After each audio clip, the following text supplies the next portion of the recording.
A Marine and his twin sons were stripped of everything by the family that should have protected them until his dog tore through the floorboards of a dying cabin and unearthed a secret worth $150 million. Snow had been falling over Copper Ridge for 3 days when Cole Hargrove stood at the gates of Whitfield Ranch, his boys pressed against his sides, and Ranger growling low at the men who had cast them out into the cold. What none of them knew was that somewhere in the Bitterroot Valley beneath the rotting floor of a cabin that had stood forgotten for 30 years, the truth Margaret Whitfield had never wanted found was already waiting to surface. The estate sat at the edge of the Bitterroot Range, like something the mountains had decided to tolerate, rather than welcome 3,000 acres of fenced grazing land and pine-shadowed ridgeline that Margaret Whitfield had spent 40 years convincing the county she deserved. The main house was stone and timber, 3 stories lit from inside. Even at this hour, the kind of warmth that existed not to comfort the people living in it, but to signal to everyone outside that the people inside could afford it. Cole Hargrove stood in the entry hall and watched 2 men in work jackets carry boxes through the front door and drop them on the gravel drive without looking back. Not boxes, really. A life. 5 years of a life he had built inside these walls after marrying Elise. Ranger stood at Cole's left side, body angled forward to the fur along his spine, raised in a ridge that had nothing to do with the cold. He was not barking. He did not need to. The low, continuous sound rising from his chest was enough to make the 2 workers slow each time they passed. A picture frame hit the gravel and the glass split down the center.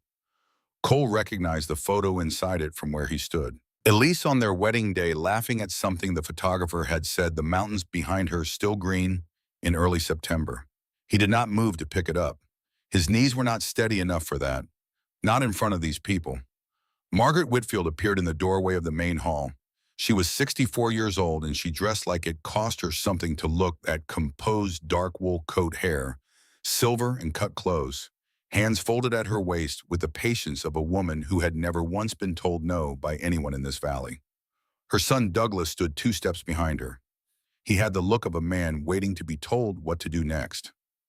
"Cole," Margaret said. Her voice was even. Not cold the way winter was cold, but told the way a signed document was cold.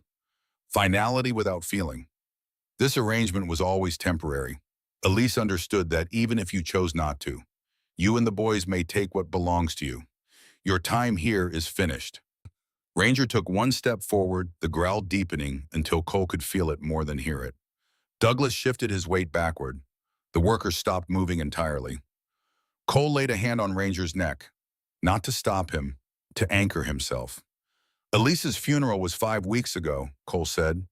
His voice came out quieter than he intended, which was somehow worse than shouting would have been. "The boys haven't slept through a night since. We need time, that's all we're asking for." Margaret's expression did not shift. "Time is not something I'm in a position to offer.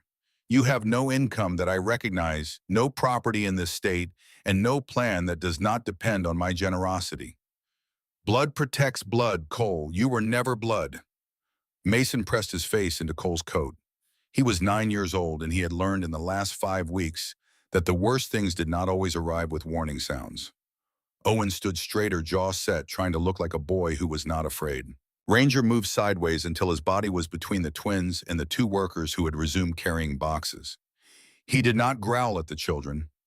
He never growled at the children. He just made sure nothing could reach them without going through him first. "This is not protection," Cole said. "This is punishment." Margaret tilted her head slightly, the way people do when they have decided a conversation is over and are simply waiting for the other person to realize it. "Douglas will see you out." Douglas stepped forward. He had the decency to look uncomfortable. Cole looked at his sons, Mason still pressed against his coat. Owen, jaw clenched, eyes dry, but only just. Cole placed one hand on each of their shoulders and held them there for a moment, steadying himself through the weight of them, the warmth of them, the way they both leaned in slightly without being told to. Ranger positioned himself directly in front of Douglas and stopped. He was not aggressive. He was simply there, 115 pounds of Belgian Malinois, communicating in the clearest possible language that this particular direction of travel required a toll. Douglas stopped. "Ranger," Cole said. "Back." Ranger backed up 1 step. He kept his eyes on Douglas. Cole gathered what remained of their belongings from the drive, the duffel bags, the box of the boys' books, the picture frame with Elise's cracked smile, and loaded them into the bed of his truck without speaking. The cold worked its way through his jacket in layers. He did not rush. Whatever Margaret wanted from this moment, she was not going to get the satisfaction of watching him scramble. He opened the truck door. The boys climbed in. Ranger jumped into the back seat and positioned himself between the twins the way he always did, a warm dividing line between them on long drives. Cole looked back at Margaret one last time. "She chose us," he said. "Every day for 11 years, she chose us." Margaret did not blink. Cole got in the truck, started the engine. The headlights swept across the gravel drive and caught the broken glass from the picture frame. For just a moment, the light scattering through the crack across Elise's face before the truck turned and the darkness took it. The gates of Whitfield Ranch appeared in the rearview mirror, and then shrank and then disappeared behind the bend in the mountain road. Mason's voice came from the boy's seat, small and careful. "Where are we sleeping tonight, Dad?" Cole stared at the road. Snow was beginning to fall again, light and steady, the kind that did not announce itself. "Somewhere quiet," he said. "Somewhere they won't follow." But the only quiet Cole Hargrove had ever truly known was the kind that came in the seconds before an ambush. And he knew, without being able to say exactly why, that the silence ahead of him was exactly that kind. He drove for 2 hours without stopping. The highway through the Bitterroot dissolved into a 2-lane county road, and the county road narrowed further into a gravel track that the snowplow had not touched in what looked like several days. The truck's heater worked hard against the cold that pressed through the windows. In the back seat, Owen had fallen asleep against Ranger's side. Mason was still awake, watching the dark trees move past the glass, not saying anything. Ranger's breathing was the steadiest sound in the cab.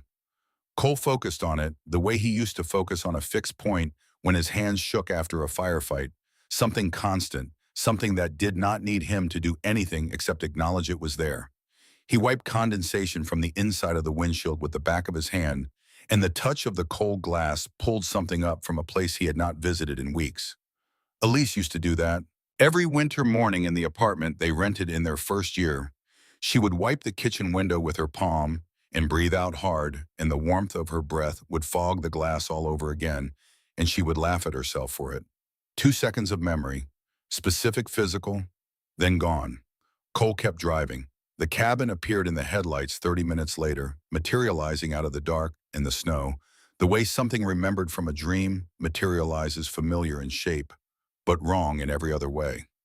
He had been here once before, 6 years ago, the summer before he and Elise were married. She had driven him up the mountain without telling him where they were going, and parked at the edge of a clearing and said, "This is the only place I ever felt like the land actually knew me." He had not understood what she meant then.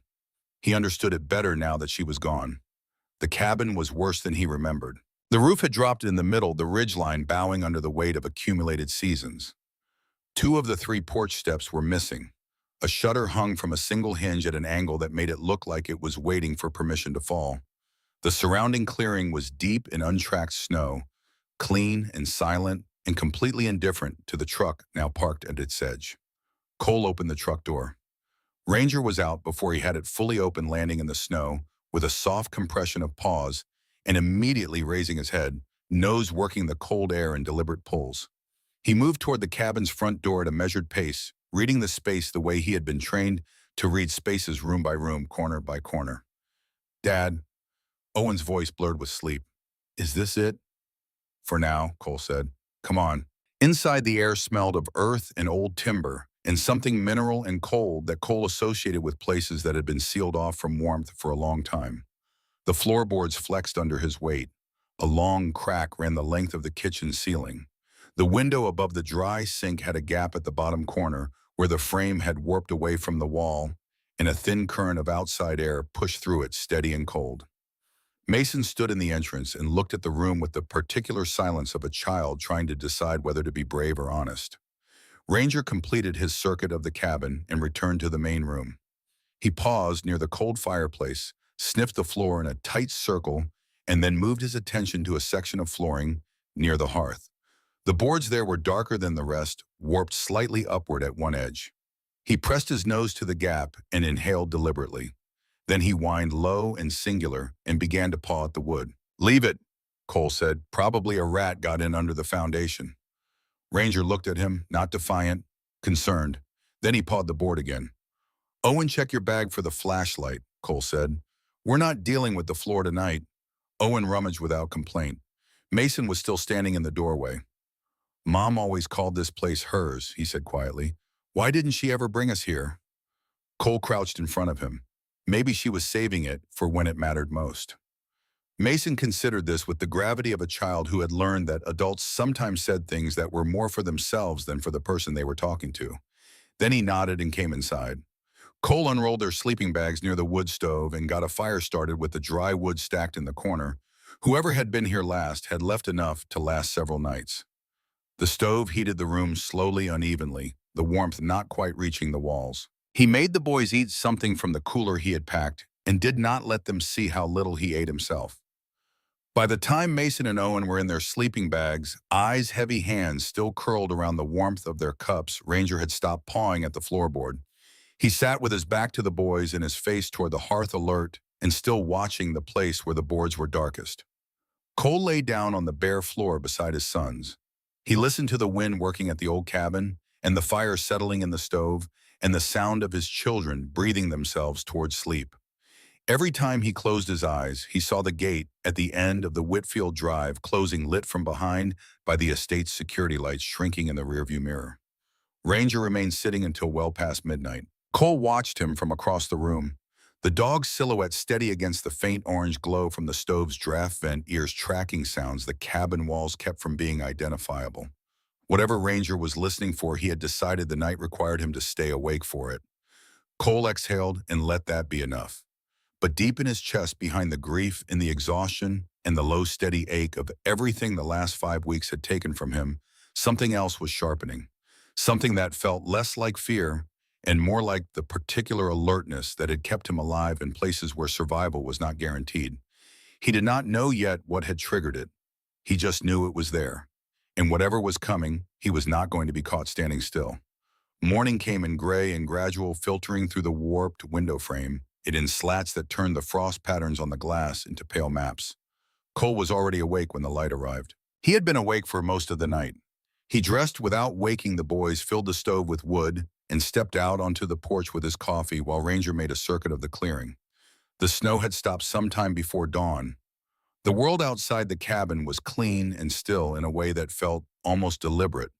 Ranger moved through the snow methodically, nose close to the ground near the tree line, then rising to sample the air above it.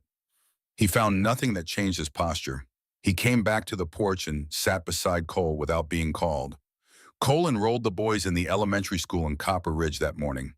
The town was small enough that a new family arriving in winter drew quiet attention rather than questions, people noting them from behind diner windows and over the roofs of their trucks without approaching. The school principal, a woman with patient eyes and a practiced voice for absorbing difficult information, accepted the boys' records without comment and showed them to their classroom without making a production of the fact that they were starting in the middle of a Thursday. Cole watched them disappear through the door. Owen looked back once. Cole kept his expression steady until the door closed. He had arranged a temporary position with the State Forestry Service through a contact of Elise's from her years volunteering with the Valley Conservation Board. The work was physical and uncomplicated trail assessment and equipment inventory, the kind of labor that occupied the body without requiring much from the mind. Cole had learned to value that kind of work during the years he was adjusting back from deployment. It gave him somewhere to put his hands. Ranger was riding in the truck bed on the drive to the forestry station when he stopped moving. Cole caught it in the side mirror. The dog's posture shifting from relaxed to absolute stillness, head turned toward the eastern tree line at a ridge above the station road. Cole looked. There was a shape in the trees that did not move the way the trees moved. Wind was working the upper branches in long, sweeping movements, the pines bending and recovering in a rhythm that was consistent across the whole ridgeline. Everything moved. Everything except one dark form positioned at the tree line's edge, partially screened by a spruce trunk, maintaining a stillness that was not natural to the forest. Cole watched it for a count of 8. It did not shift. Then it did. A single deliberate step backward, angling behind the spruce, and it was gone. Cole drove on. He did not stop.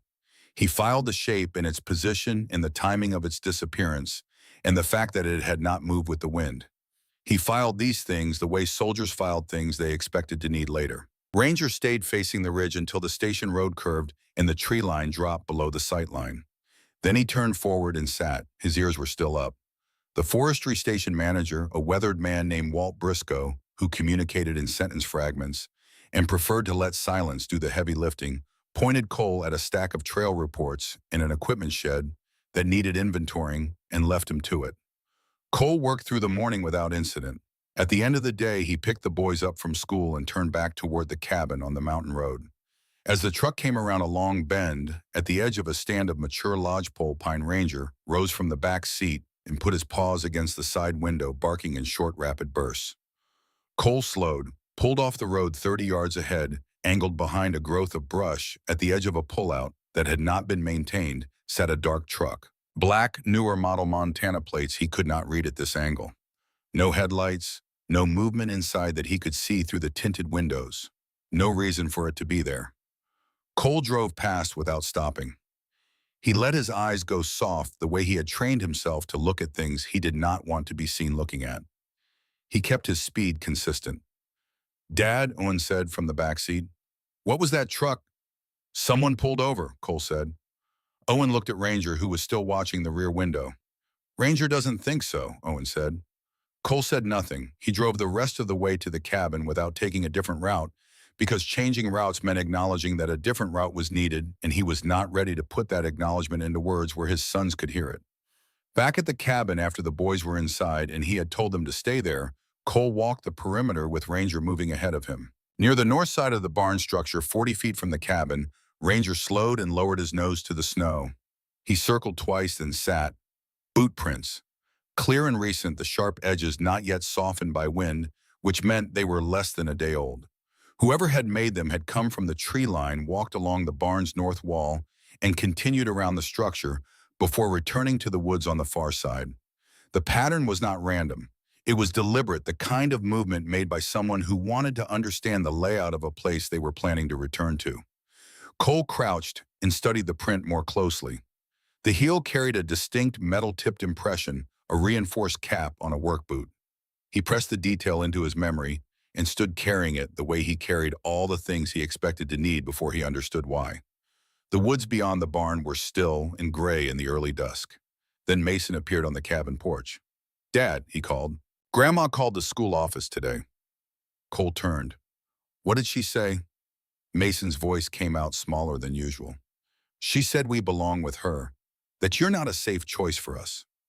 Ranger pressed his body against Cole's leg, a steady warm weight against the cold that was no longer entirely about temperature. Cole looked at the tree line, at the boot prints in the snow, at the gray sky thickening above the ridgeline. This was not grief making him suspicious. He had run enough surveillance operations to know what being watched felt like from the other side. Margaret Whitfield was not simply angry. She was moving. She was preparing something deliberate, and she had started preparing it before Cole had even found a place to sleep. He put his hand on Mason's shoulder and guided him back inside. "Lock the door behind you," he said. Then he stood in the clearing, a lone ranger at his side, and looked at each piece of the day in sequence. The shape in the tree line. The truck pulled off the road. The boot prints around the barn. The phone call to the school. Taken individually, each one was explainable.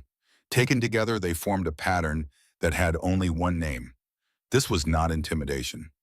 This was preparation, and the fight had already begun.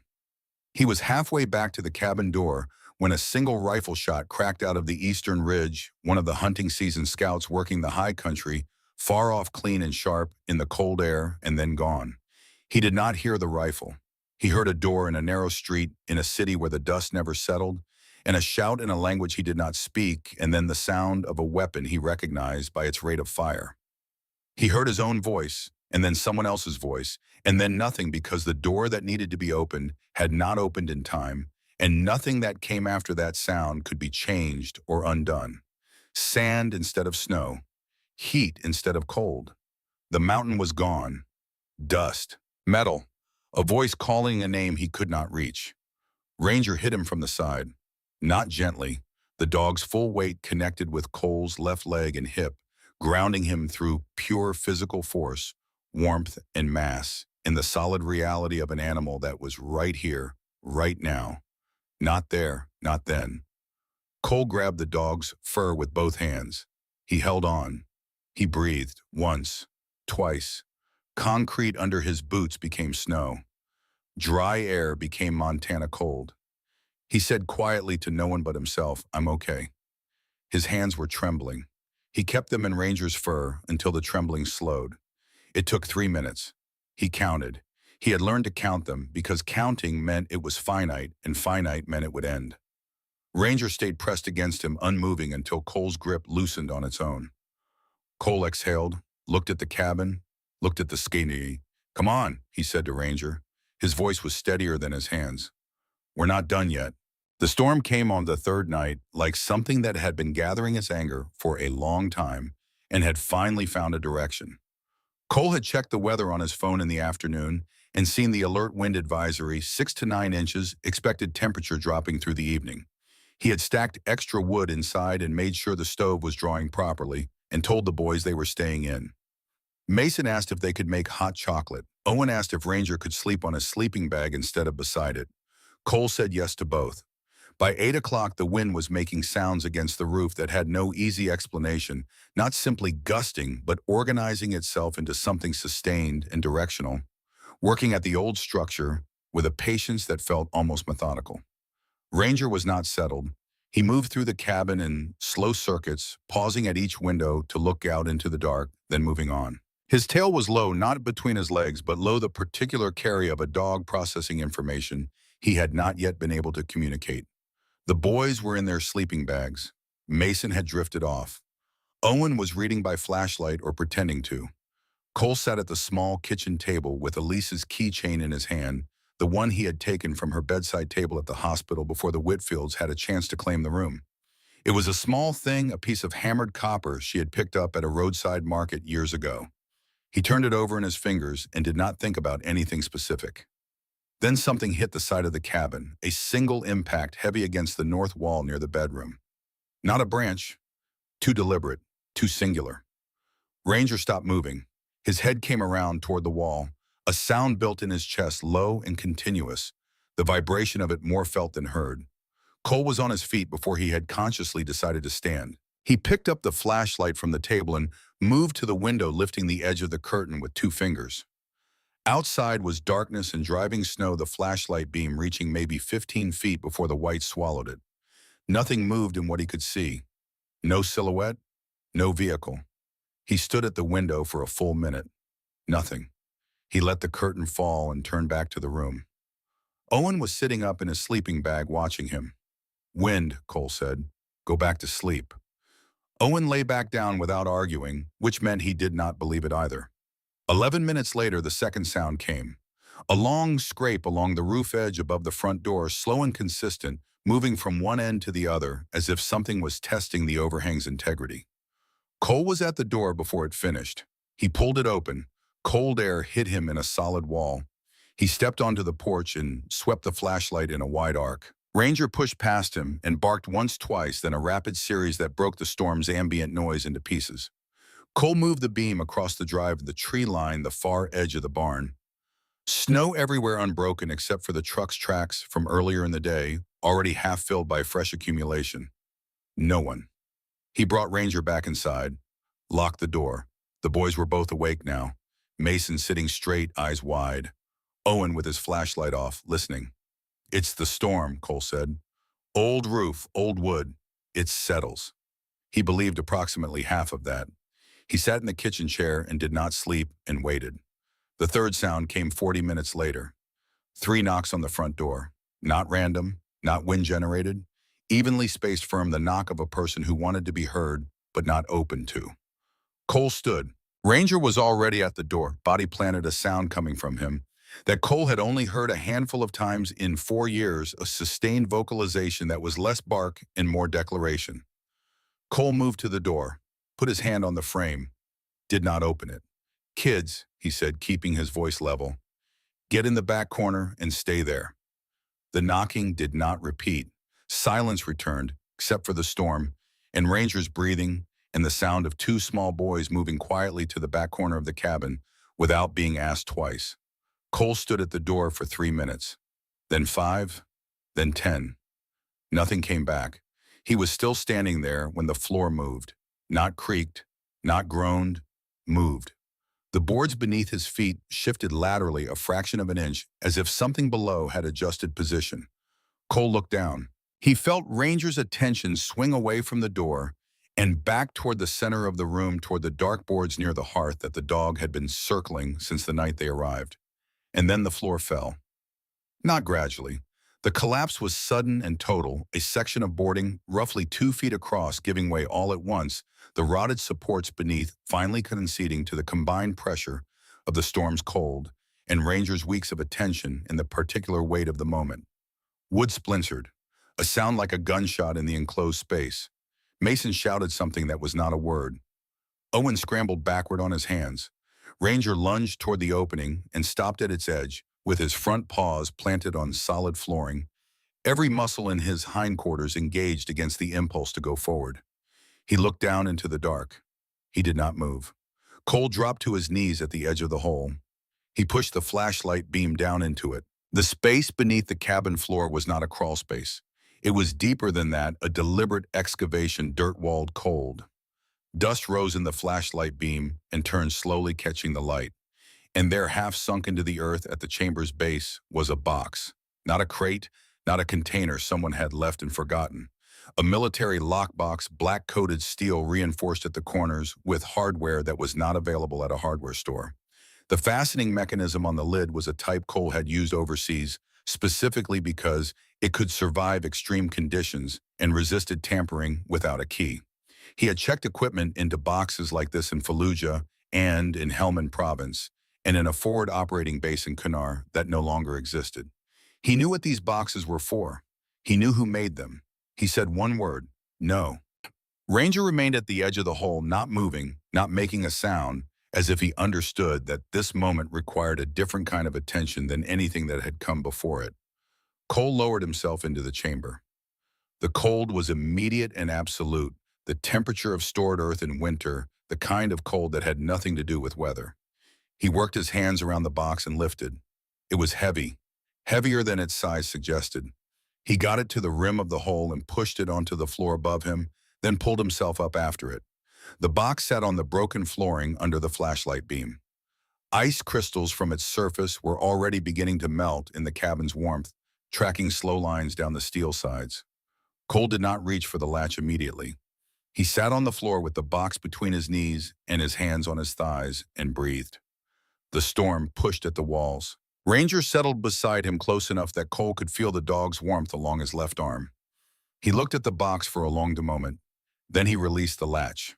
The lid came up on stiff hinges that resisted and then gave. Inside, folded at the top, was a wool scarf in a shade of green that Cole would have recognized anywhere. Elise had worn it every winter for as long as he had known her.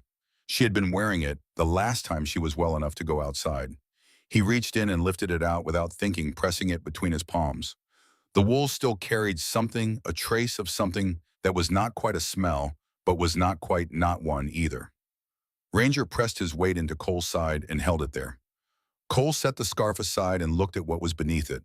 A sealed envelope, cream-colored, addressed in handwriting he knew so well that the recognition arrived in his body before it arrived in his mind. A USB drive, sealed in a waterproof case. Documents he did not yet understand, covered in signatures and notary stamps and the names of legal entities. A business card, heavy stock, for an attorney named Patricia Gaines, Missoula, Montana. And beneath all of it, placed so it would be the first thing touched when the scarf was lifted, a letter. His name. Her handwriting. Slow and deliberate, the letters formed with more care than was usual for her, the care of someone writing something they needed to be sure would be read correctly. Dad. Owen's voice, barely a whisper. Give me a second, Cole said. He opened the envelope. The words came to him in Elise's voice without his choosing it, the voice from the years before the illness, changed it clear and precise, and with the particular directness she used when she was not willing to waste anyone's time. Cole, if you are reading this, then what I was afraid of has already started. He stopped. Ranger was perfectly still beside him. The storm outside went on. The fire in the stove went on. Everything in the room went on, except the part of Cole that was reading. My mother will not stop.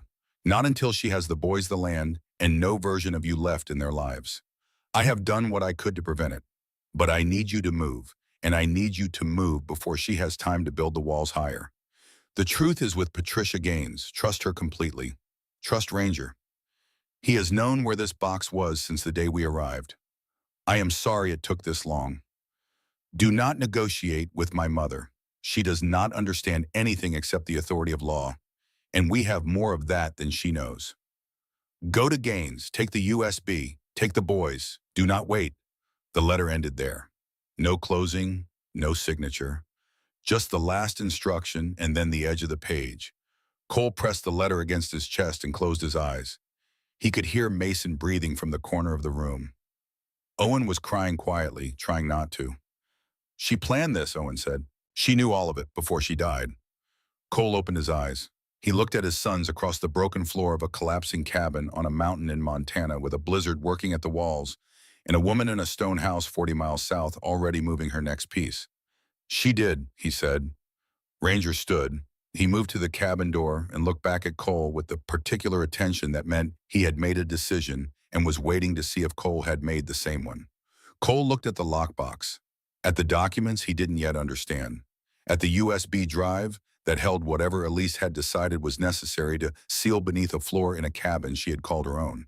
He thought about what it meant that she had put it here. Not in a bank, not with her attorney. Here in the one place she had told him she felt like the land knew her. Hidden where only someone who listened to the dog would find it. Margaret Whitfield had moved first because she believed she controlled the shape of what came after. She had miscalculated one thing. She had not expected Ranger. We're not sleeping here tonight, Cole said. He lifted the box. He reached for his sons. Outside, the storm pressed on with the patience of something that had learned from long experience that everything eventually gave way. Cole Hargrove was not going to give way. Not tonight. Not while he had a being who had been watching that floor since the moment they arrived, and a letter from his wife telling him exactly where to go next, and two boys in the corner who were counting on him to move. He moved. The drive down from the mountain took 40 minutes in morning light that was pale and directionless, the kind of light that gave nothing away. Cole had loaded the boys and the lockbox into the truck before full dawn, telling Mason and Owen only that they were going to meet someone in Missoula who had been expecting them. He did not tell them what Elise's letter had said. He let them sleep against Ranger's sides in the back seat and kept his eyes on the road and turned the business card over in his fingers at each stop sign. Patricia Gaines, Missoula, Montana. The card stock was heavy, the lettering embossed rather than printed, the kind of detail that communicated something about a person's understanding of permanence. He arrived at the address on the card just after 8 in the morning. The building was 3 stories of old brick on a side street 2 blocks from the Missoula courthouse. A plain door with a brass plate that read Gaines and Associates in letters that had darkened with age. The office smelled of cedar and paperwork and the particular density of rooms where difficult things were discussed and then filed and then kept. A receptionist led them down a short hall to a conference room where Patricia Gaines was already seated at the table with a folder open in front of her and a mug of coffee going cold at her elbow. She was in her early 60s, silver-haired and compact, with the eyes of someone who had spent decades listening to people tell her things they had not told anyone else. She stood when Cole came in and her handshake was firm without performing anything.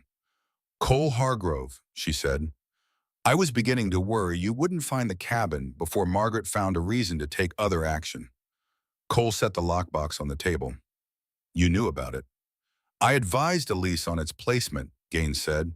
"She wanted it somewhere that only you and Ranger would think to look." Ranger, seated at Cole's left, looked at Gaines steadily. He did not growl. Cole noted it. "Sit down," Gaines said. "All of you." The boys sat. Ranger lay under the table and put his head on Cole's boot. Gaines opened the folder and began without preamble, the way Cole had learned to appreciate in people who understood that a person could only absorb so much stalling before the real information landed. "Your wife was the sole heir to a land trust established by her maternal grandfather, a man named Raymond Alcott, who had no connection to the Whitfield family and no interest in them having access to what he left behind. Raymond died 11 years ago, and the trust passed entirely to Elise. Margaret Whitfield never knew it existed. Elise intended to keep it that way. Cole said, "What kind of trust are we talking about?" "Mineral rights," Gaines said, "in the surface land above them. 480 acres in the Bitterroot headwaters, including documented subsurface access to a natural gas formation that was surveyed and valued 18 months ago." Owen had his hands flat on the table and was watching Gaines without blinking. Gaines looked at Cole directly. "The assessed value of the trust in its mineral rights holdings, including current market projections for the gas formation, is $150 million. The room went quiet in a way that was not simply the absence of sound. Snow moved against the single window of the conference room, slow and indifferent. The old building settled somewhere above them. Ranger's breathing was steady and even under the table. Cole sat with the number, 150 million. "That's not possible," he said finally. "Elise worked double shifts for 3 years so we could save a down payment on a house. She never lived like someone who had anything." "She didn't want to," Gaines said, and her voice was gentle without being soft. "The moment Margaret learned money existed outside her control, she would have found a way to position herself over it. Elise understood that from childhood. She kept the trust invisible because it was the only way to keep it safe." Mason said quietly. "Mom always said Grandma treated money like it was the same thing as love." No one spoke for a moment. Gaines pulled a second document from the folder and placed it on the table facing Cole. "There is an activation clause. The trust was structured to release to you and the boys under specific conditions. Coercion directed at you or the children. Interference with your custodial rights. Any documented attempt by a third party to use legal or financial pressure to remove you from your sons' lives." Cole read the clause. He read it again. "She knew," he said. "She designed this knowing exactly what her mother would do." "She spent the last 4 months of her life in correspondence with me," Gaines said.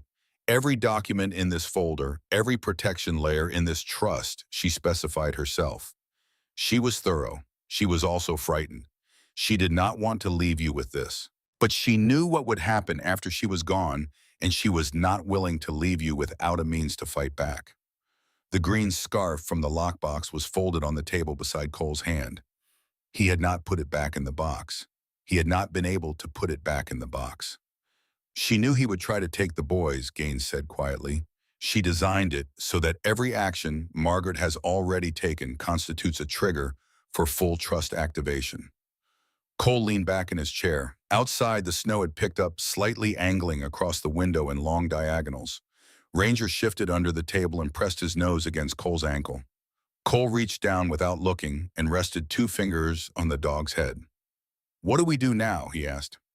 Gaines was already reaching for another document. "First, I file for federal trust protection, which suspends any local custody action Margaret has in motion. Then we begin building the evidentiary record. The USB drive, at least left in the box, contains recordings, documentation, and correspondence that establish a pattern of interference going back years. We will need it." "How long before she files something?" "She already has," Gaines said. "Emergency guardianship petition filed 3 days ago. The local judge has not yet acted on it, but he will. Margaret Whitfield has owned this county for a long time. We need to move this to the state level before it settles into a local courtroom." Cole looked at the folder, at the documents, at the business card he had been carrying since the night before, creased now at one corner from handling.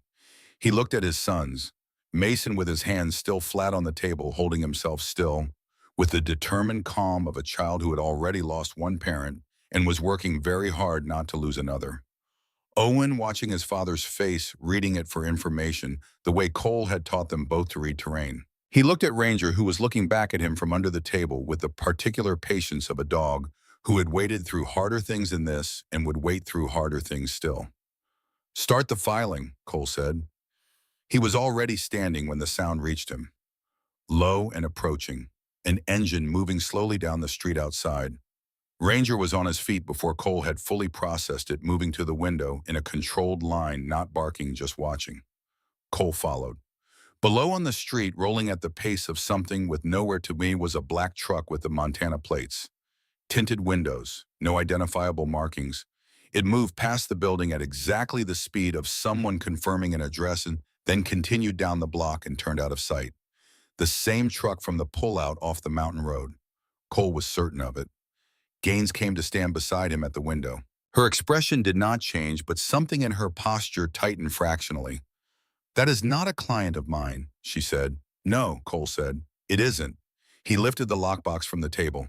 Ranger moved to the door, already positioned to go.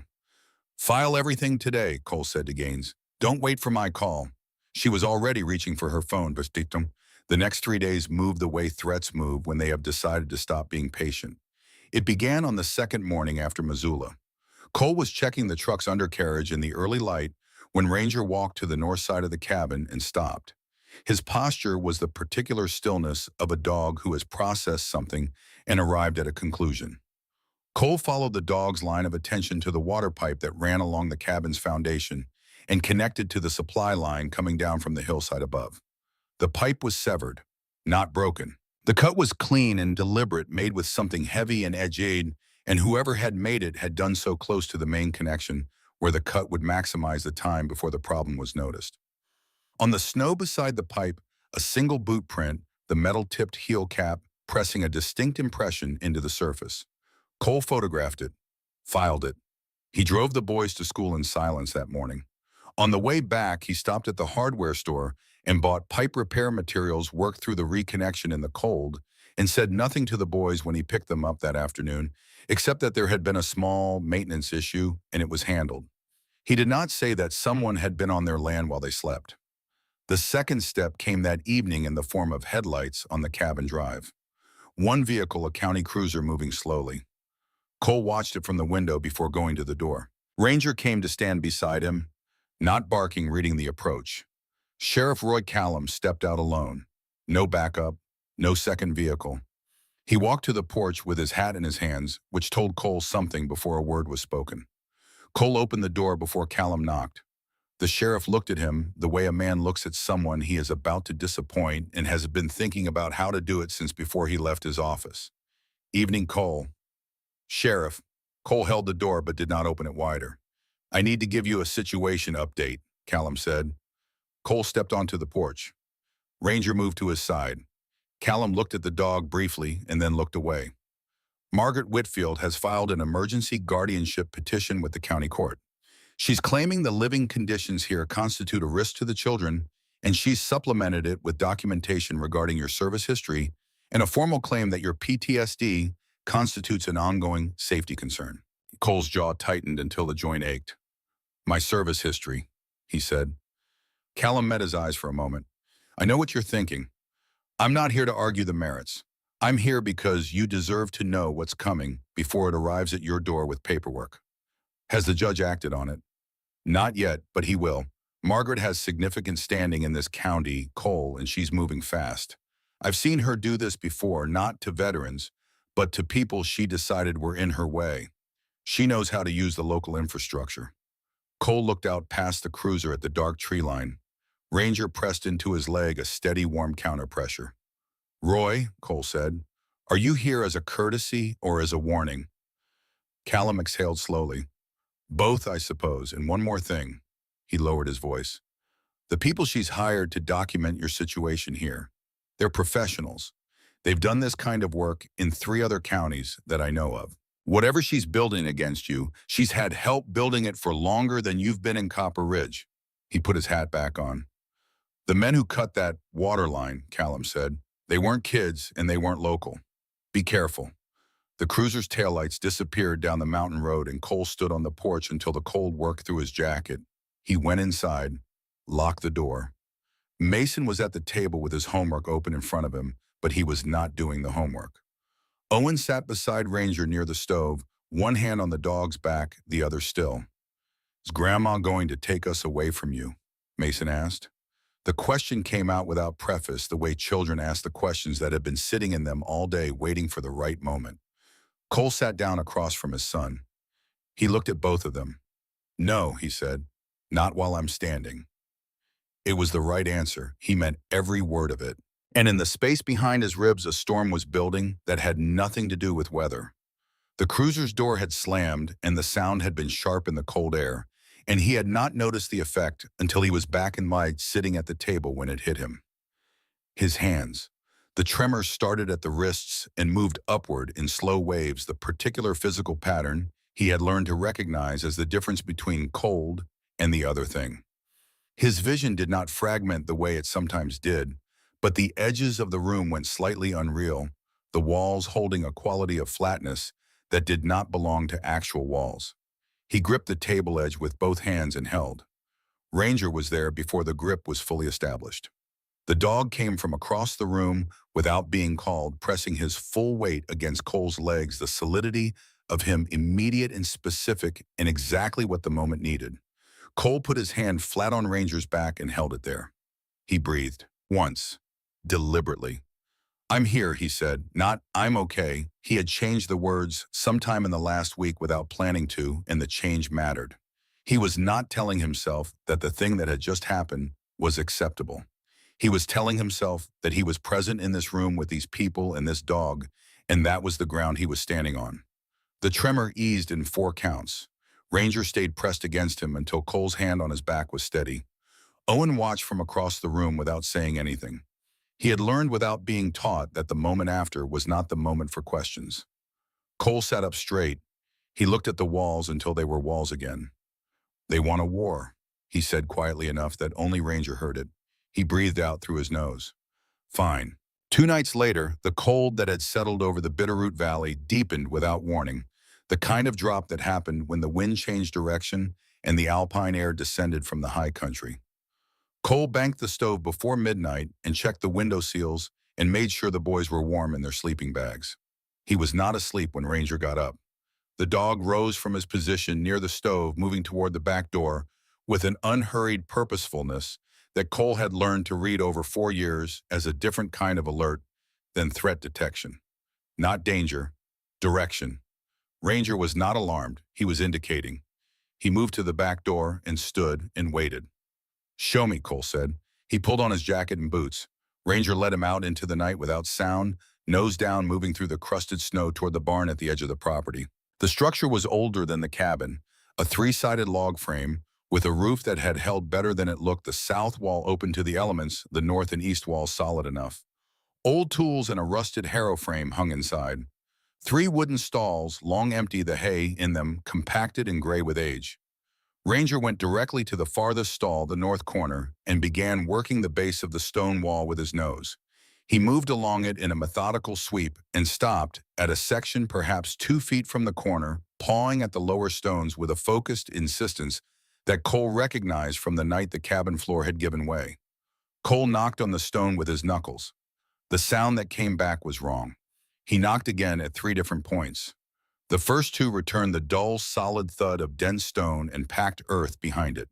The third returned something hollow, a resonance that did not belong. He found the seam by touch, a vertical crack in the mortar running floor to ceiling that was slightly wider than the surrounding joints, wide enough to admit the edge of a pry tool. There was no pry tool in the barn. Cole worked his fingers into the gap and pulled. The stone panel was not a stone at all. It was a facing 4 stones mortared together as a single unit and mounted on a frame that pivoted on a pin at the top. It swung outward on protest, and Cole held the flashlight to the space it revealed. A lockbox. Smaller than the first order, the steel surface dark with age, and the corners not reinforced in the same way, but carrying the same deliberate construction, the same intent. Beside it, wrapped in oilcloth and tied with cord, a cassette tape in a hard plastic case.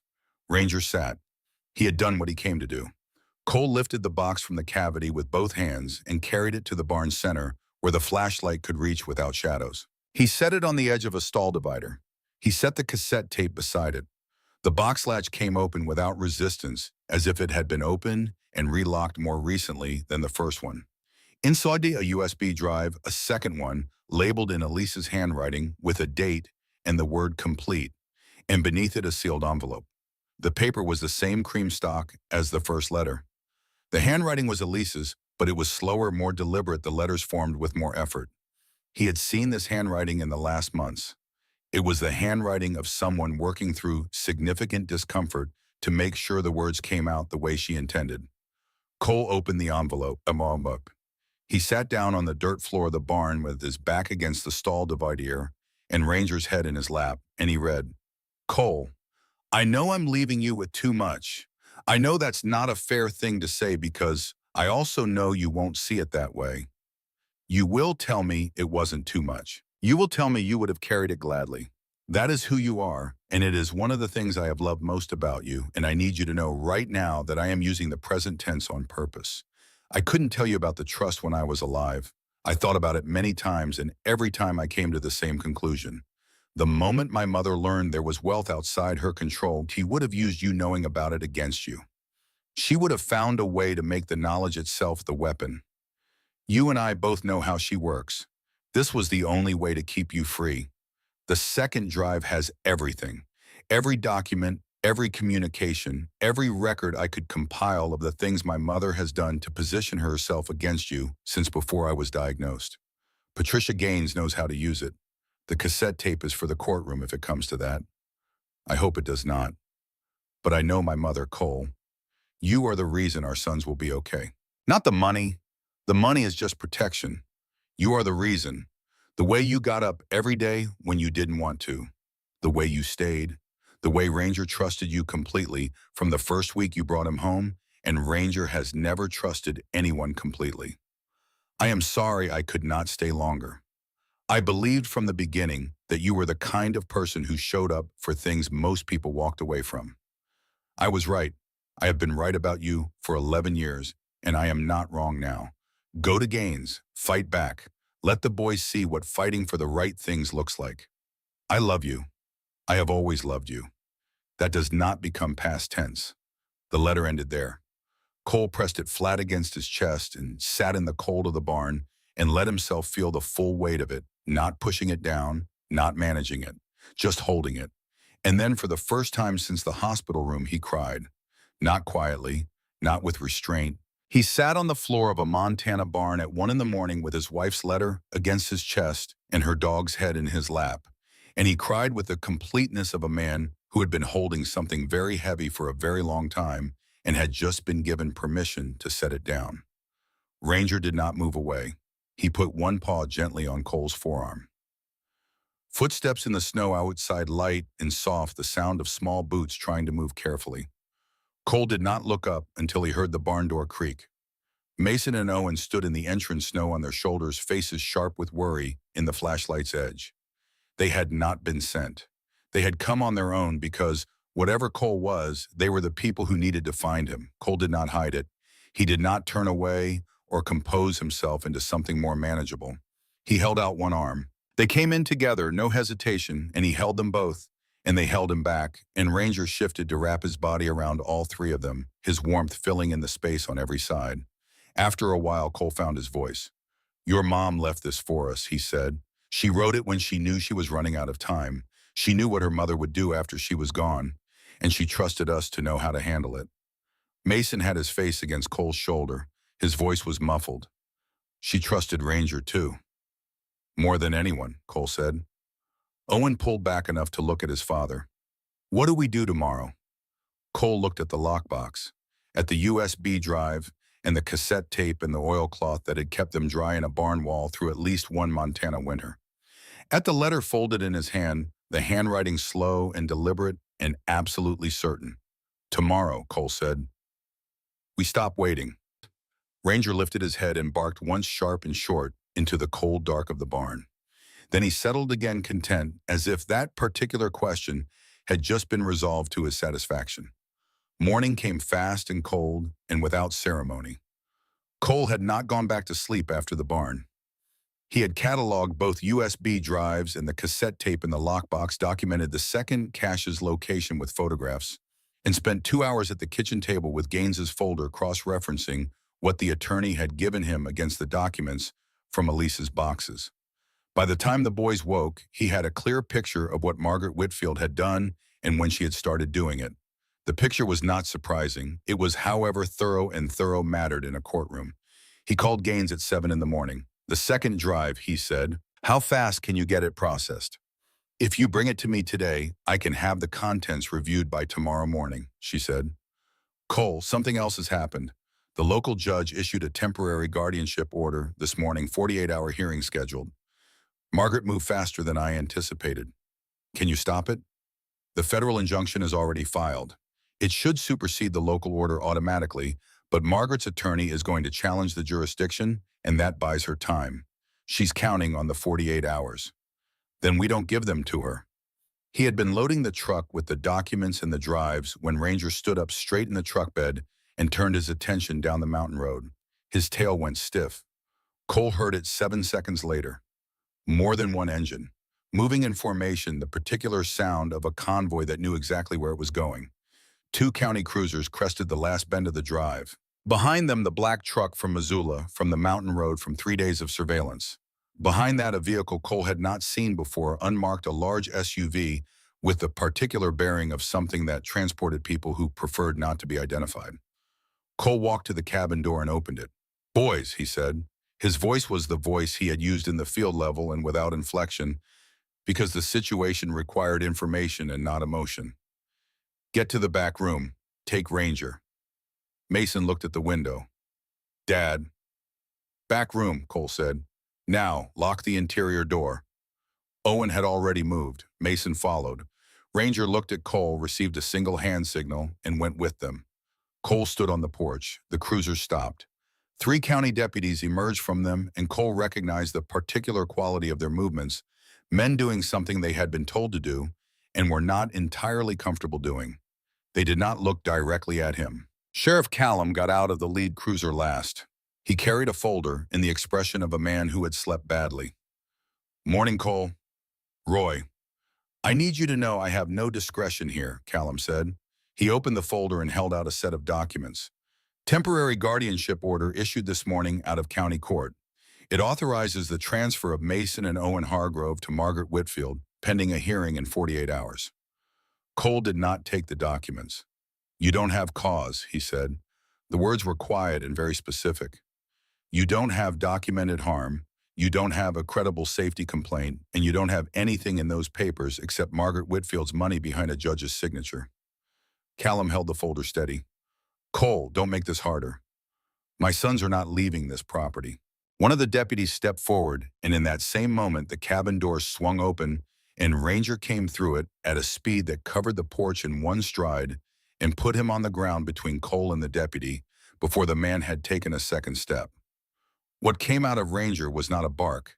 It was the vocalization of a military working dog in active threat posture, a sound that carried the full weight of 4 years of operational training, and it hit the 3 deputies the way that sound was designed to hit people directly in the part of the brain that did not require reasoning to respond.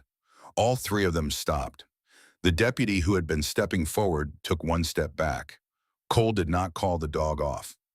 "Easy," he said, and it was not entirely clear whether he was speaking to Ranger or to the deputies. Callum raised both hands, palms out. "Nobody touch that animal," he said, and his voice had the edge of a man who was genuinely unwilling to find out what happened next. Nobody moved. The standoff held in the particular stillness of situations that require one element to change before anything else can. Then a car turned onto the cabin drive, not a cruiser, a sedan unremarkable, moving at the deliberate pace of someone who knew the ground well enough to move carefully. Patricia Gaines parked behind the last cruiser and stepped out carrying a folder twice as thick as Callum's, her coat buttoned against the cold, her expression exactly as composed as it had been across the conference table in Missoula. "Sheriff Callum," she said, and her voice carried across the drive without effort. Callum turned. Gaines held out a document with the federal court seal clearly visible at the top. "Federal Trust Protection Injunction issued yesterday at 4 in the afternoon. Automatically supersedes any local custody or guardianship order entered after the filing date. If you execute that order in your hand, I will have the executing officers named in a civil suit within 24 hours. She paused. "I've done it before. I'm very good at it." Callum looked at the document. He looked at Cole. He looked at Ranger, who had not moved from his position between Cole and the deputies, and showed no intention of doing so. Callum folded his folder slowly. "Deputies," he said, "we're done here." They were retreating to their vehicles when the last car on the drive opened its door. Cole had seen the SUV arrive and recognized it for what it was, Margaret's vehicle, without needing to see the door open. When she stepped out, he was not surprised. He had been half expecting it since the convoy turned onto the drive.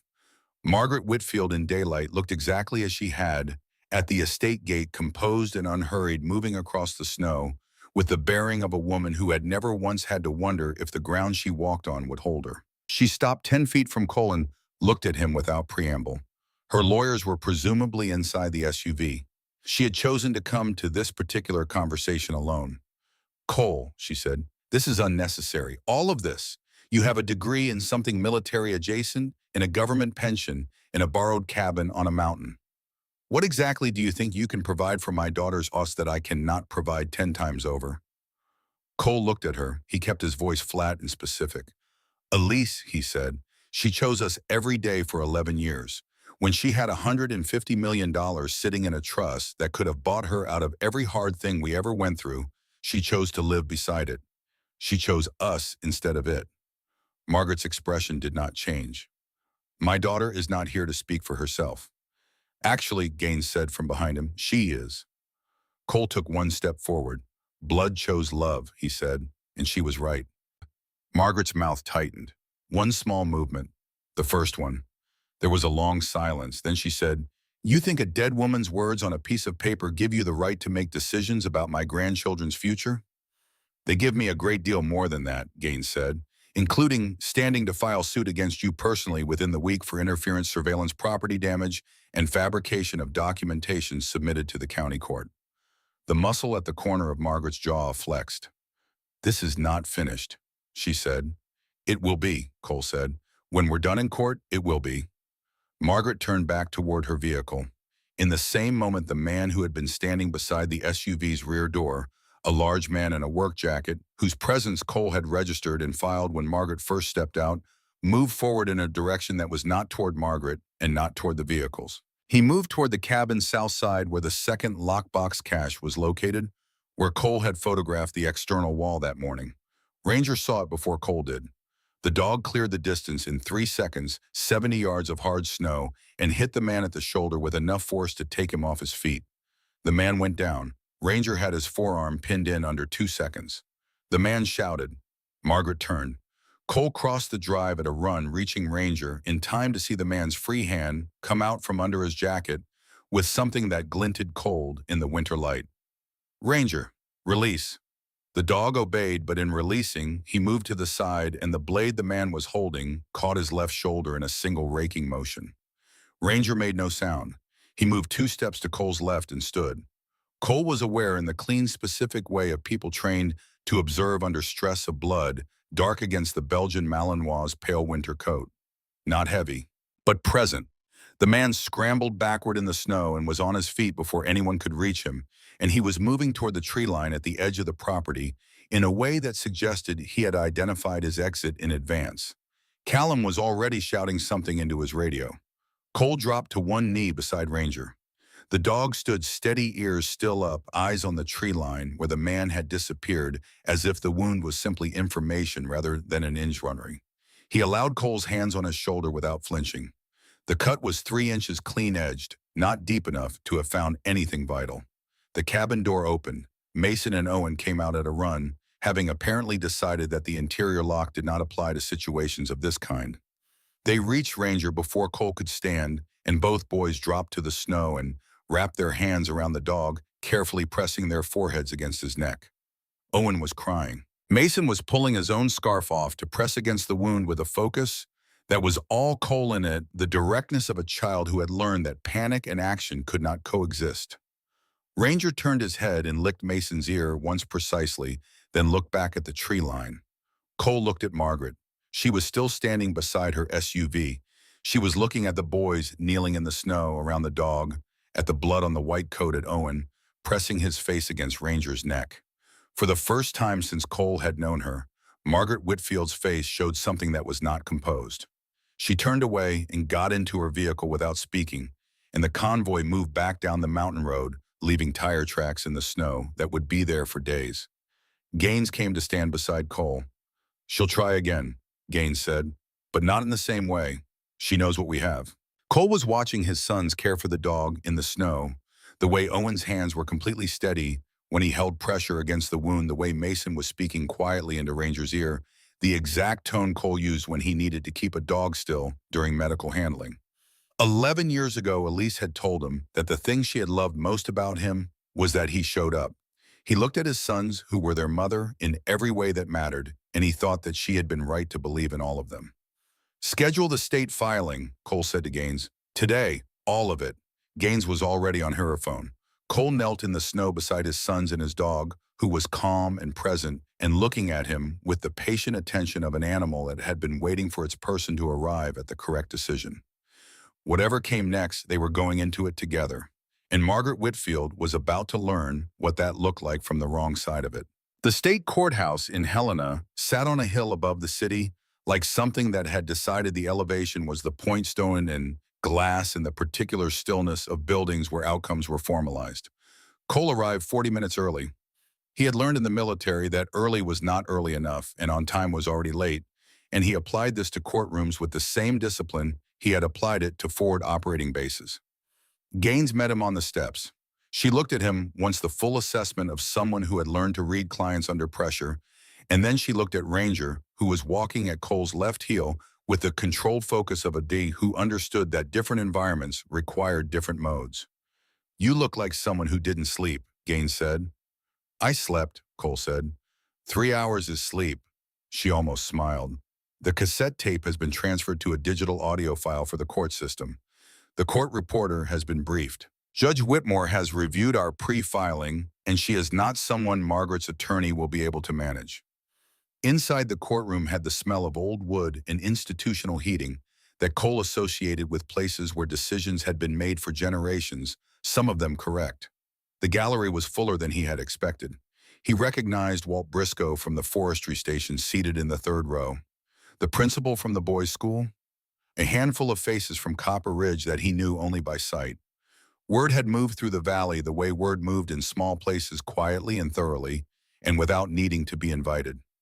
Mason and Owen sat behind the bar with a court-appointed family advocate, a quiet woman named Claire, who had met them twice in preparation and who they trusted in the specific provisional way children extend trust to adults who have not yet done anything to violate it. Mason had Elise's green wool scarf looped around his neck over his collar, the color bright against the gray of the room.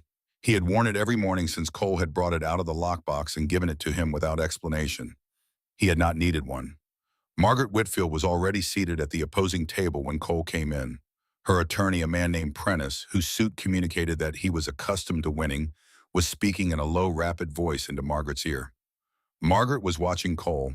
Her expression did not shift. He held her gaze for one moment and then moved to his table.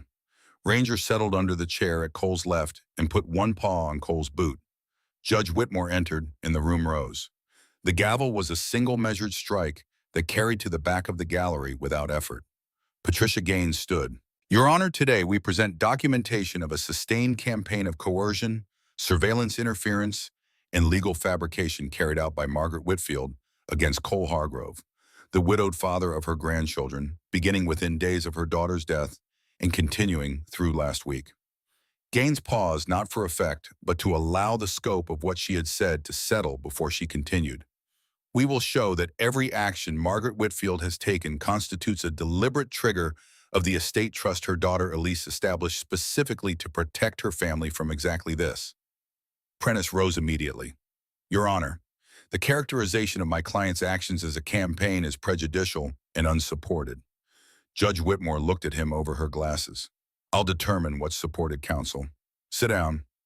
Prentice sat. Gaines clicked the presentation remote. The first image on the courtroom screen was a photograph Cole had taken on the morning after the water line was cut. The pipe's clean severed end, the boot print in the snow beside it, the metal-tipped heel cap pressing a sharp impression into the surface. The supply line to the Hargrove cabin was deliberately severed on the morning of December 11th. Gaines said, this was not weather damage. The cut was made with a tool. The boot print beside it belongs to a man named Leonard Foss, a private contractor with documented prior work in at least 3 other Montana counties on behalf of clients requiring what his invoices call property compliance services. She advanced the slide. We have his billing records. Cole heard Margaret's attorney begin to speak and heard Judge Whitmore cut him off before the sentence was complete.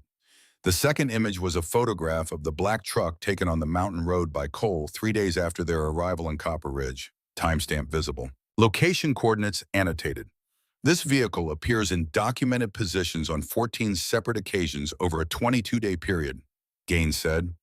Outside the Hargrove cabin, outside this office in Missoula, on the road between the school and the mountain. The vehicle is registered to a shell company. The shell company's beneficial owner is represented by the same counsel currently seated at the opposing table. A murmur ran through the gallery and subsided. The third image was a document, the emergency guardianship petition that Callum had brought to the cabin. Beside it, a second document with several sections highlighted in yellow. The petition filed with the county court contains 4 specific factual claims about the living conditions and mental state of Cole Hargrove that are directly contradicted by documentation in our possession, including a psychological evaluation completed last spring by a licensed practitioner with no connection to either party. Each of these claims was accompanied by a supporting statement. Each supporting statement was submitted by investigators employed by Margaret Whitfield. Gaines advanced to the next document.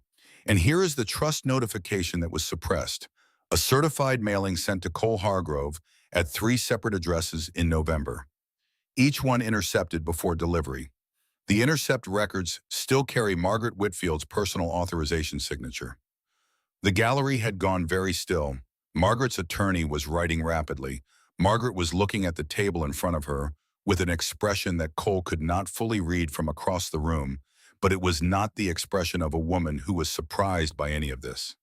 It was the expression of a woman measuring how much of it she had expected to survive. Gaines said, "Your Honor, I would now ask the court to allow the playback of an audio recording submitted into evidence as Exhibit 14 made by Elise Hargrove approximately 3 months before her death and preserved by her attorney." Judge Whitmore looked at Prentice. He started to object. She let him finish and then said, "Overruled. Proceed." The cassette recording had been transferred to a clean audio file, but whoever had done the transfer had not done anything to improve the quality of the original, and the quality of the original was exactly what the room needed. Elise's voice came through the courtroom speakers with the particular thinness of a recording made on consumer equipment in a room with hard surfaces, and underneath it, the ambient sound of a space that Cole recognized, the old consultation room at the hospital where she had spent her last months, the hum of the ventilation system, the distance. Her voice was not weak in the way he had expected, or rather, it was weak in the body, but not in the intention. She had recorded this knowing it would be played in a room where she was not present, and she had spoken accordingly. "If something happens to me, my mother will move to position herself in my sons' lives in a way that excludes their father. This is not speculation. I have watched her do this to other people in our family, and I have watched her prepare to do it to Cole since before I was diagnosed. She believes that possession is the same thing as love. She believes that control is the same thing as protection. She is wrong about both, and I need this record to exist so that when she acts on those beliefs, there is something in place that it says clearly in my own voice that I did not consent to it, I did not want it, and I chose differently." Cole closed his eyes. Ranger pressed harder against his foot. "I chose Cole Hargrove, not because he had money or standing or anything my mother would recognize as qualification, because he showed up, because he stayed, because he got up every morning in the years after he came home from places that had cost him things I cannot name, and he was present and deliberate, and he chose us back every single day.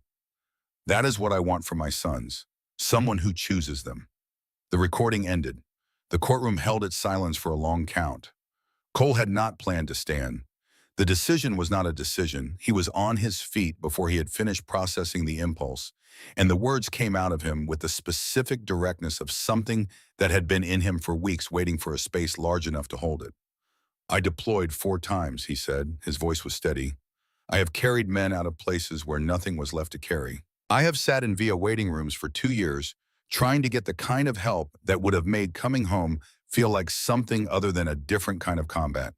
And I came home to a woman who worked night shifts at a hospital and raised 2 boys while I figured out how to be a person again. And she did it without asking for recognition. And she did it because she had chosen us, and choosing meant something to her." He paused. "I will not let anyone tell me or tell this court or tell my sons that what she chose was wrong. She knew what she was doing. She knew exactly what she was doing. He sat down. Ranger put his head on Cole's knee. In the gallery, Owen had his hand over his mouth. Mason was looking at his father with the expression of a boy filing something important away for later. Something about what it looked like when a person said the true thing in the place it needed to be said. Judge Whitmore removed her glasses and looked at the room. When she spoke, her voice was the voice of someone who had reviewed the materials and arrived at a conclusion before the session began and was now formalizing it. The documentation before this court establishes a clear and sustained pattern of interference fabrication and coercive action directed at Mr. Cole Hargrove by Margaret Whitfield. The emergency guardianship petition is dismissed with prejudice. The estate trust as established by Elise Hargrove is confirmed with full legal standing. Mr. Hargrove retains complete custodial rights with all protections enumerated in the trust documentation. This court further orders an investigation into the actions of Leonard Foss and the Shell Company documented in the evidentiary submission, as well as a review of the petition's supporting statements for potential falsification. She struck the gavel once. Margaret's attorney was already leaning toward her, speaking low and fast. Margaret was looking at nothing in particular, a fixed point somewhere above the gallery, her face holding the particular quality of a person absorbing a loss they had considered impossible. Cole heard Mason say something behind him in a voice that had lost all its careful control. He turned and Mason came through the gate in the bar and put his arms around Cole's neck, and Owen was right behind him, and Cole held both of them in the middle of the courtroom floor and did not care about anything else for a full minute. Ranger stood beside them, tail moving in slow, steady arcs, and barked once, sharp, certain, as if to formally close the matter. The drive back to Copper Ridge took 2 hours through the mountain dark. Cole drove without the radio. Mason fell asleep against the window before they cleared the city limits, his breath fogging the glass in slow pulses. Owen sat awake the whole way looking out at the passing snow, without checking the mirrors the way he had checked them every drive for the past 3 weeks. He did not check them once. Cole noticed. He did not say anything. That drive felt different from any drive he could remember making since the day he left the hospital for the last time. Not lighter exactly, because grief did not become light, but different in its quality, the weight of it no longer pressing him forward or down, but simply present alongside him, something he was carrying rather than something that was carrying him. He went to the ridge before dawn. He had not planned to go that morning specifically. He woke in the dark and knew he was going the way he knew things that did not come from reasoning. He dressed without turning on a light. Ranger lifted his head from his place near the stove, assessed the situation in one look, and rose. The climb up Copper Ridge took 40 minutes in the dark, the trail packed hard enough that Cole did not sink deeply with each step, Ranger moving ahead and then circling back, keeping pace but reading the terrain as he went. Halfway up, Cole stopped. He put his hands on his knees and breathed. It came at the midpoint the way it always did at altitude and effort combined. The edges of the memory arrived before the content of it, the sensation of narrowing the particular quality of cold that was not Montana cold. He recognized it. He had learned to recognize it the way you learn to recognize the specific timbre of a sound that preceded something dangerous. He gripped Ranger's fur with both hands. 2 breaths. The mountain, the cold, the dog, enough.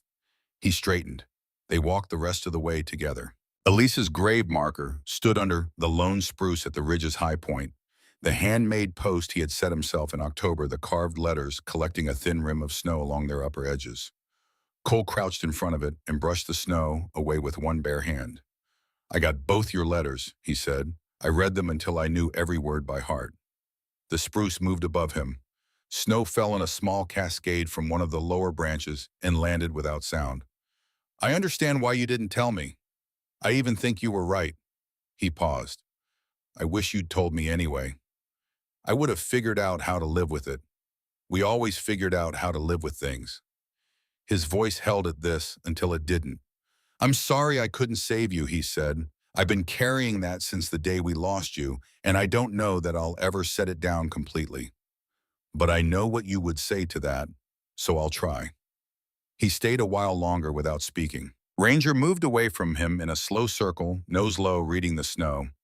He stopped near a rocky outcrop to the north of the grave marker and stood very still. Cole looked up. Fresh prints. The metal-tipped heel cap clear in the overnight snow, the same pattern he had photographed beside the severed waterline, the same pattern he had filed in his memory on the third day in Copper Ridge. The prince came from the tree line, approached to within 15 feet of Elise's grave marker, and returned to the woods. Someone had been here. Someone had come to this ground, on this ridge, and stood near where Elise lay. Cole looked at the prince for a long moment. He felt the thing that moved through him, and it was not the fear he might have expected, and it was not the anger he might have expected. It was something colder and more specific than either, the recognition of a person who has been underestimated by someone who does not yet understand what that means for them. He looked at the grave marker. "I promised," he said, "that was all." He and Ranger descended the ridge as the sun broke over the eastern range, the light cutting long and clean across the snow-covered valley below the cabin, visible at the base of the trail, smoke rising from the stove where the boys had already gotten up and started a fire without being asked. The ghosts in his chest were still there. They had not gone anywhere, but they were riding differently now. Not ahead of him, setting the pace, not behind him, driving him forward, simply alongside part of the weight a person carried who had been through the specific things he had been through. He could move with them. He was learning slowly that this was enough. The idea came to him on a morning 3 weeks later when he was standing in the barn doorway, looking at the valley with a cup of coffee, watching Owen attempt to teach Ranger a trick that Ranger had clearly already decided to perform incorrectly on purpose. He had been thinking about Raymond Alcott, Elise's grandfather, who had owned this land and loved it and left it to her with no conditions except that it be used for something that mattered. He had been thinking about the mineral rights survey and the numbers in Gaines's folder and the question of what $150 million was actually for when the person who controlled it did not want luxury or power or recognition. He had been thinking about the men he had served with who had come home to nothing that resembled the support they needed. He had been thinking about Ranger. He called Gaines that afternoon and told her what he intended to do with the first allocation from the trust. She was quiet for a moment, and then she said that in 40 years of estate law, she had occasionally seen people treat an inheritance as the thing it actually was, and he should know that this was not common. He told her to begin the filings. The Ridgeline Foundation. Veteran transition cabins, K-9 training and placement counseling programs, crisis housing, educational scholarships for local families. Built on the land Raymond Alcott had loved in the valley where his granddaughter had said she felt the ground knew her. Construction began in February. The first trucks came up the mountain road on a Tuesday, and by Thursday there were men from Copper Ridge who had never spoken directly to Cole arriving with tools and asking where they were needed. Walt Briscoe from the forestry station showed up with a crew and a skid steer and did not ask for compensation and was not offered any because he had not come for that. The local pastor, a man named Hendricks, who wore boots that had seen real weather, stopped Cole near the framing of the main building and gripped his shoulder and said that what was being built here was exactly what the valley had not known it was missing. Cole thanked him and went back to work. Mason wore Elise's green scarf every morning he came to the site. He had started a section of the main walkway himself, mixing concrete with an older volunteer named Perry, who had served in Vietnam and who talked to Mason the way people talk to children when they recognize something in them. Owen had taken over as Ranger's primary trainer for the Foundation's demonstration program, working commands with a precision and patience that Cole watched with a feeling he did not try to name. Ranger's shoulder had healed cleanly. The scar was visible if you parted the fur, a thin, pale line barely there. One afternoon, while the framing of the last cabin was going up, a gray sedan came up the mountain road. Not Margaret's usual vehicle. Smaller, moving carefully. Cole was on the roof of the main building when he saw it. He came down the ladder and waited. Margaret Whitfield got out alone. She looked smaller than she had at the estate gate, smaller than she had in the courtroom, smaller than she had in the version of her that had lived in Cole's mind as the shape of the threat. She walked toward him across the cleared ground of the foundation site without her coat buttoned fully, as if she had not quite finished preparing herself before she arrived. Ranger was at Cole's side. He watched her approach. He did not growl. Cole noticed that. He noted it the way he noted the things that mattered. Margaret stopped 6 feet away.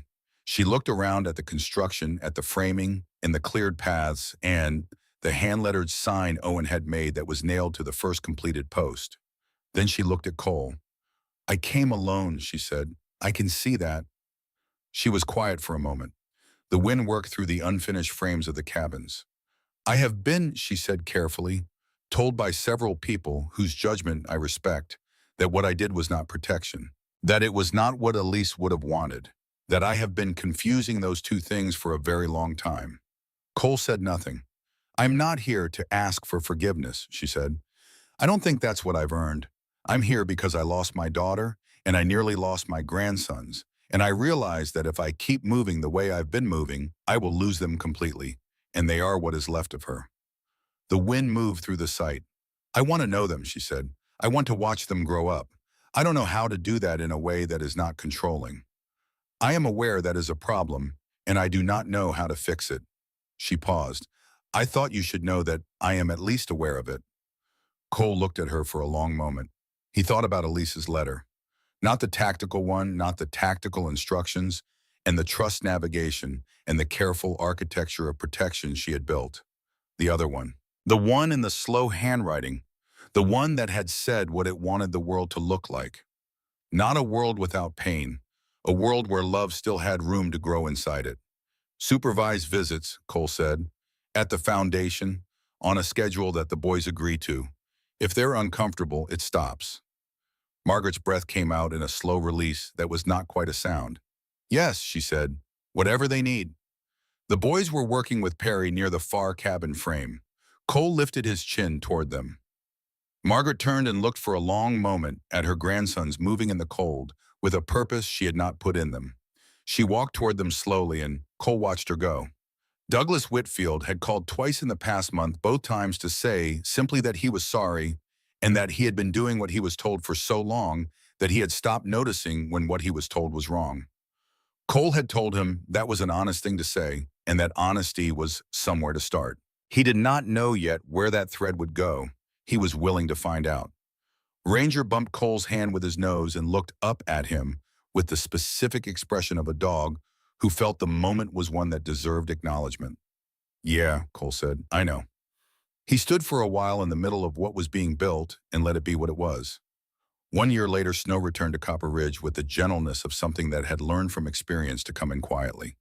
The ridgeline foundation sat in the valley below the old cabin site, 10 completed structures visible from the ridge. On a clear day, the training field marked by wooden rails, and a course that had already seen 43 service dogs matched with veterans from across the state. A waiting list existed. Applications were processed by a staff of 6, 2 of them veterans themselves. One of them, a woman named Daria who had served 2 tours and who ran the counseling program, with a directness that Cole recognized as a particular kind of competence. The foundation sign stood at the main entrance carved by Cole on a winter evening, with Mason counting his chisel strikes painted blue by both boys on a Saturday when the temperature finally climbed above freezing. Ranger's paw print in the lower corner pressed into the paint by Owen's careful hands. The Ridgeline Foundation, loyalty saves lives. Cole walked the perimeter of the property in the early light, the way he had walked it every morning since the last cabin was finished, coffee in hand, Ranger moving in loose arcs ahead of him. The dog's gait was even and unhurried, the scar on his shoulder invisible under the thick winter coat that had grown back fully over the summer. He moved through the snow with the easy authority of an animal that understood the ground it walked on. They came to the old birch tree at the property's north edge, the one that had been there before any of the construction, its pale bark marked with the rings of many winters. Elise had mentioned this tree once years ago in the way she mentioned things she had been carrying quietly for a long time. She had come to this land as a child, and she had sat under this tree, and she had felt for reasons she never fully explained it that the land recognized her. Ranger stopped at the base of the trunk. He sniffed the ground in a close methodical circle, then sat. He looked at Cole. He looked at the ground at the base of the trunk. He began to dig, not urgently, with the same patient thoroughness he had applied to the cabin floorboard and the barn wall, the specific rhythm of a monk who had found something and was now in the process of revealing it. Cole crouched beside him. Under 6 inches of frozen ground and the root debris of many years, Ranger's paws found something small and metal. Cole reached in and lifted it clear of the earth. He turned it over in his palm, a locket gold no larger than a coat button. He wiped the dirt from its surface with his thumb. The hinged case opened easily as if it had been opened not very long ago by someone who wanted it to open again. Inside a photograph, small, slightly worn at the corners. Cole and Elise on their wedding day standing in a meadow in early September, with the mountains behind them, both of them looking not at the photographer, but slightly to the left at something just outside the frame. Cole remembered the photographer calling out that the dog had gotten loose. He remembered turning toward the sound. He remembered Elise turning with him, both of them looking at the same thing at the same moment and laughing before they looked back. Ranger was in the background of the photo, a blur of motion between the trees. Cole closed the locket. He held it in his palm for a long time in the cold morning. Under the birch tree, while Ranger sat beside him, one shoulder pressed warm against Cole's arm. He had carried his dog tags for 15 years on a chain around his neck, through deployments and hospitals, and the long, difficult work of learning to live in peacetime with a mind that had been trained for the other thing. The chain was still there. He added the locket to it and felt it settle against his sternum alongside the tags. He stood. From the Foundation's main building, he could hear voices. Owen running a morning session with 3 newer dogs and their handlers, his voice carrying the particular precision of someone who had learned the work from the inside. Mason's voice somewhere farther away talking with the morning crew over coffee, the cadence of a boy becoming a person who knew how to be present in a room. Cole looked down the valley at the cabins with their early lights, at the training field, at the paths laid through the snow by people who had come here to begin something they had not known how to begin alone. Then he looked at Ranger. "Come on," he said. "Let's go home." They walked back through the snow together. The girl and the man and the sun came over the ridge behind them and laid their shadows long across the Foundation ground. And Ranger's tail moved in the particular easy arc of a dog who had been somewhere difficult with someone he trusted and had arrived at the other side of it. He had arrived here with nothing but 2 boys and a dog who wouldn't stop listening to the ground beneath their feet. It turned out that was everything he needed. Ranger stopped at the edge of the training field and looked back at Cole, ears up, waiting for whatever came next. Cole came to stand beside him. They watched the valley together, in the morning light, the 2 of them, and the thing between them did not require naming. Then Cole moved, and Ranger moved with him, and the day began. If this story moved, you drop a 1 in the comments for every family that chose love when it would have been easier to give up. And if you want more stories about good people and loyal dogs and the kind of courage that doesn't make the news, subscribe and stay with us for the next one.